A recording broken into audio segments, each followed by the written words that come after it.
মসজিদে যাবেন তো? কি পরে যাবেন? সেটাও এখানে আছে না নাই?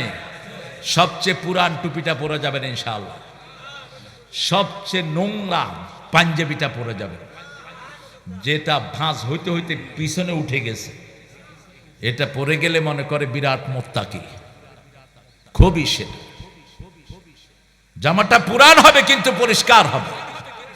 রাসূল সাল্লাল্লাহু আলাইহি ওয়াসাল্লাম হাত দিয়ে ভাঁজ করে বালিশের নিচে রাখতেন। কোথায়? বালিশের নিচে। কারণ তিনি সুতি পরতেন বেশি, কতন। তিনি সুতি পরতেন বেশি। এই যে সুতি, তোমারটা না বেজাল আছে ভারতের। আচ্ছা, হ্যাঁ সুতি। এই সুতি পরবেন, স্বাস্থ্য বান্ধব সুতি জামাকে ইস্তারি করে বালিশের নিচে থুইলে কি হয়?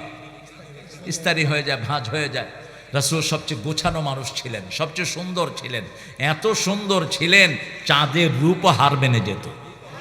আনাস বিন মালিক রাদিয়াল্লাহু আনহু একদিন রাসূল সাল্লাল্লাহু আলাইহি ওয়াসাল্লামকে ওনার বাড়িতে দাওয়াত দিলেন। ওনার বাড়িটা ছিল অত্যন্ত জীর্ণ শীর্ণ, ভিতরে বসানোর মতো এত বড় মেহমান, সুবহানাল্লাহি বিহামদি, এত বড় মেহমান আল্লাহর পরেই যার মর্যাদা, আল্লাহু আকবার।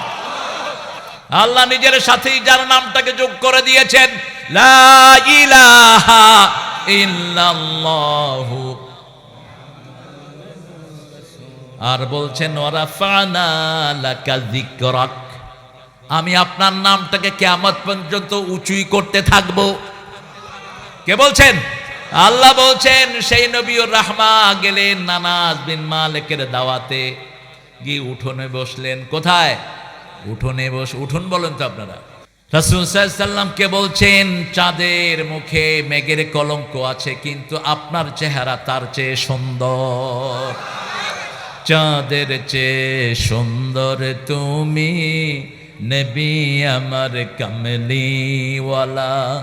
চাঁদের চেয়ে সুন্দর তুমি, নবী আমার কামলিওয়ালা।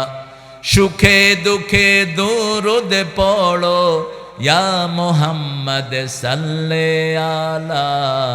চাঁদের চেয়ে সুন্দর তুমি,